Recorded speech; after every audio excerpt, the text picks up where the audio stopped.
This week on Myth, we'll be continuing the story Scheherazade began last time and finally venture inside the City of Brass. You'll learn that thrilling conclusions sometimes aren't, that if someone takes the time to post lots of warnings, you should listen to them, and that throwing away the lives of your men for trinkets can really pay off. Then, in Gods and Monsters, it's the powerful demon born from the blood of murdered innocents.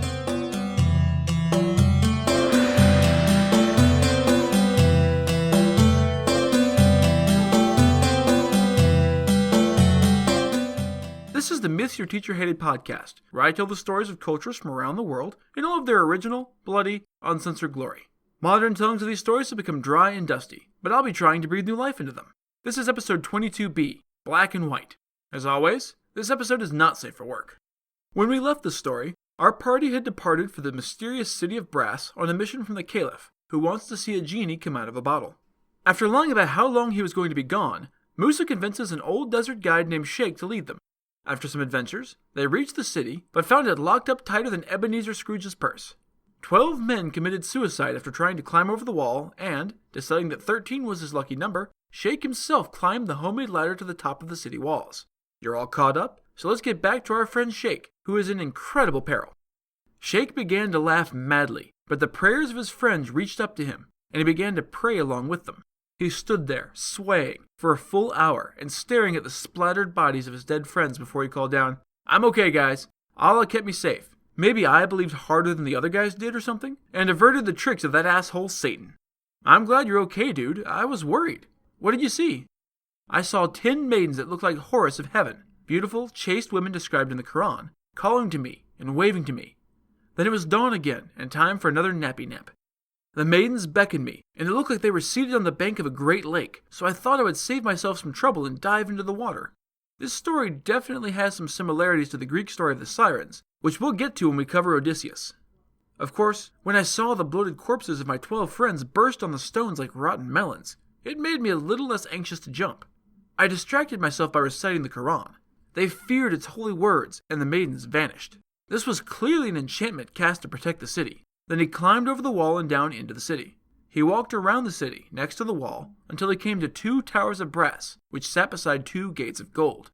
Unfortunately, he couldn't see any padlocks or any other visible lock. Well, shit. Sheikh sat down on the bench and studied the gates. After a while, it occurred to him that the horseman in the middle of one of the gates was a different color. He looked a little closer and realized that it was made of brass instead of gold. It held one hand outstretched as if pointing. He looked closer and realized that something was written on its palm.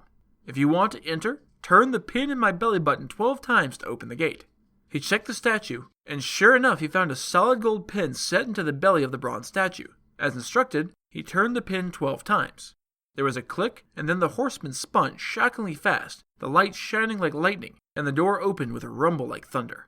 The door opened to reveal a long, sunless passage. He entered and followed, still looking for a way to let people in. The passage opened into a stone room that had clearly been a guard room. Partly, he could tell from the keen weapons and stout shields hung neatly from the ceiling. Mostly, he could tell from the long wooden benches filled with dead men in armor and uniforms. It's not clear how they died, but it was clearly not violence. He passed on and came to the main gate of the city, which the guard room was clearly meant to defend. The door was barred with actual iron bars, but also with strangely crafted locks, bolts, and chains, as well as other fastenings he understood even less. "Okay, Sheikh, think. You don't have the slightest idea how to pick these locks, and there's a whole army waiting on your ass. What do?" "Well, Sheikh, clearly you need to find a key." "Brilliant idea, Sheikh. And where exactly do you find a fucking key, Maybe they keep it on a little hook by the door?" "Don't be an asshole, Sheikh. The dead guys were guarding the door. They probably have a key." "That's actually a good idea, Sheikh. I mean, it involves desecrating some corpses, but still, a good idea." He went back into the guard room and took a better look at all of the long, rotted corpses seated throughout the room. There was a raised seat at one end of the room, with a man dressed in what may have been finer clothes before being ruined by age, mold, and corpse juice. He figured that it was probably the most senior guy in the room.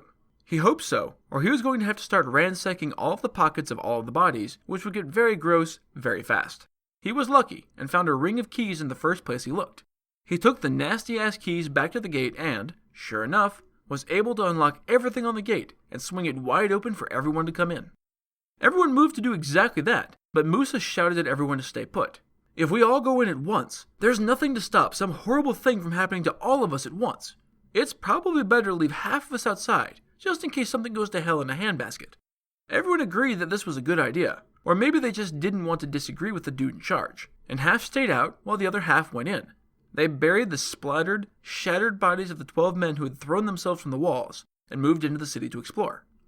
Everywhere they went, they saw the decayed bodies of doormen, eunuchs, chamberlains, and officers slumped on benches or reclining on silk couches. Nothing lived in the city except the visitors. The silence of the grave filled the city, and the echoes of booted feet on the stones felt foreign, alien. They came to the market, and it was much the same. The buildings were massive, towering over the city squares, and all of the merchant stalls were wealthy-looking. All manner of goods were set out on bronze plates. Wealth gleamed everywhere amidst the dusty, cracked bones of the dead. They go throughout the city and find nothing but fabulous wealth and dead men. The soldiers loot, as soldiers are wont to do, filling their pockets with wealth and new weapons. There's a whole lot of description of exactly what wealth they find, but it gets as tedious as a Dickens novel pretty quickly. The one thing they don't see are food stores, not even rotted. There was no food in the city. Everyone here had starved to death. They had continued to go about their business until the end, and when they were finally too weak to keep going, they sat down and died. No one buried them, and their bodies lay in the street, making a mausoleum out of the beautiful city. Near the city center, they find a pavilion with a beautiful couch lying under a silk canopy. Musa sees a gorgeous woman lying on the couch, surrounded by gold, jewels, and copper statues of her slaves, one bearing a sword and one bearing a mace. A robe of fine pearls drapes her body, and a crown of gold crusted with gems lies on her head. Here ends the 575th night. He rushes to her side, excited to finally find someone alive in this god-forsaken city of death. But Talib grabs his arm. Dude, she's not sleeping. She's dead. Come on, do you really think a beautiful princess would be living here all alone among the dead? Musa looks closer and realizes it's true. The corpse has been masterfully embalmed, but the marks of death are on her. Between the slave statues, one white and one black, lies a tablet inscribed with a long litany about how all men die. Adam, first of humanity, was not spared, nor was Noah, who saved the world from the flood. Neither will you be. One day, the reaper's chill scythe will come for you as well. It also details how the woman, Tadmurra, daughter of the king of Amalekites, had lived in wealth and ease for all of her life until the drought came. For 7 years, no rain fell.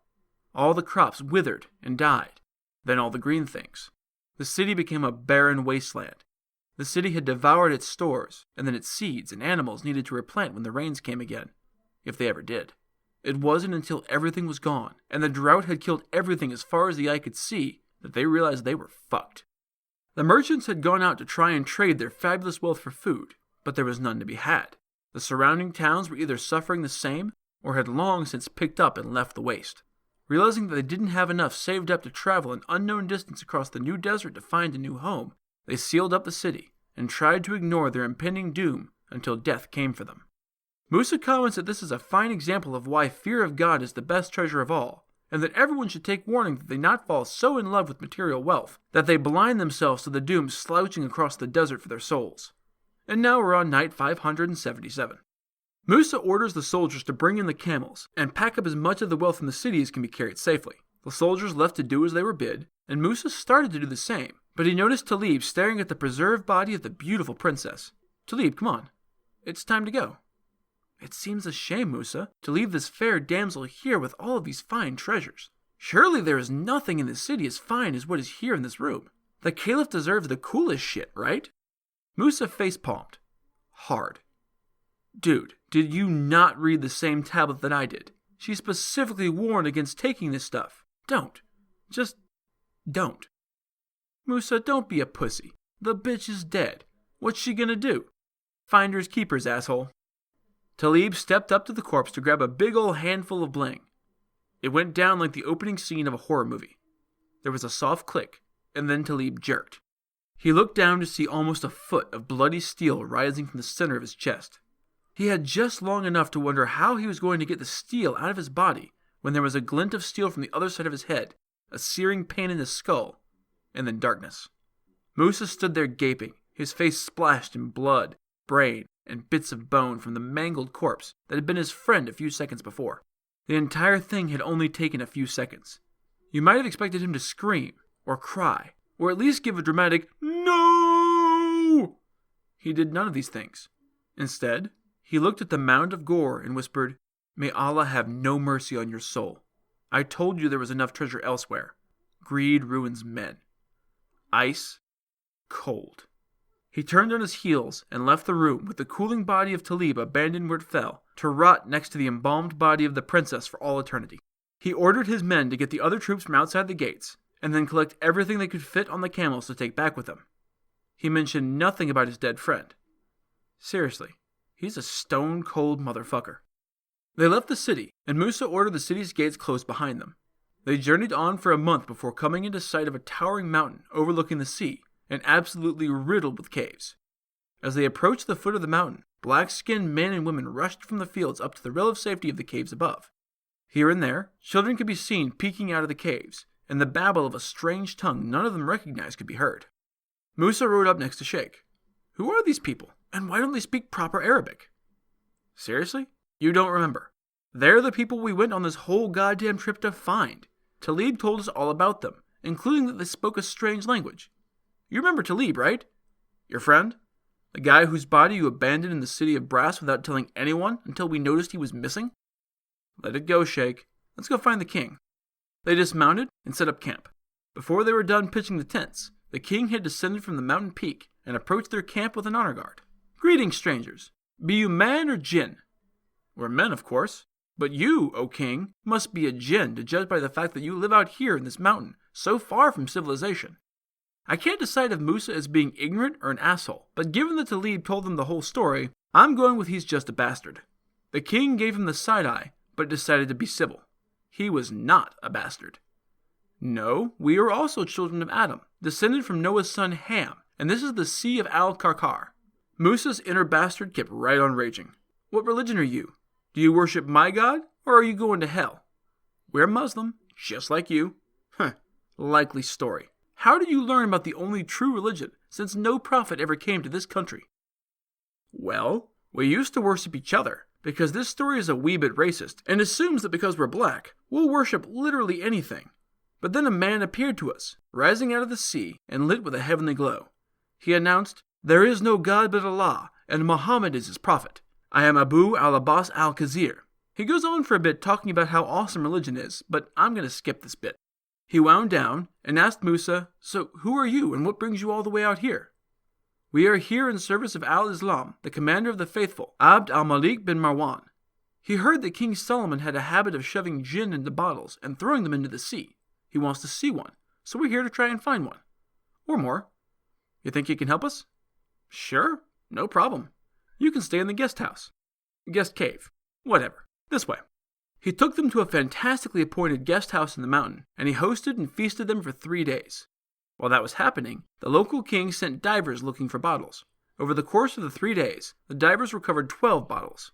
In thanks, Musa showered the locals with lavish gifts. In return, the local king added to the gift of 12 bottles a gift of, quote, fishes in human form. I don't really know what that means. Mermaids, maybe? They had one more feast, and then they headed back on the long trip back to Damascus. After over 4 years on the road, Musa and the surviving members of the party came before the caliph bearing the promised bottled genies. The caliph threw a feast for the returning adventurers, and Musa told the whole story, including how Talib bin Sahl had died. The caliph listened to the story in rapt attention. That sounds amazing. I really wish I could have gone with you. It sounds amazing. Now let me see those bottles. Gimme. He pulled the stopper, and as promised, a massive gin swirled into existence in a gout of dark smoke from each bottle and boomed, I repent! I won't take part in a rebellion ever again, I swear!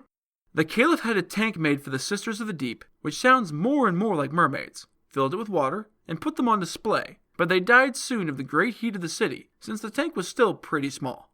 It seems like an odd detail to include for no real reason, but whatever. The woman was making it up on the fly to keep a homicidal king from beheading her, so you have to make some allowances.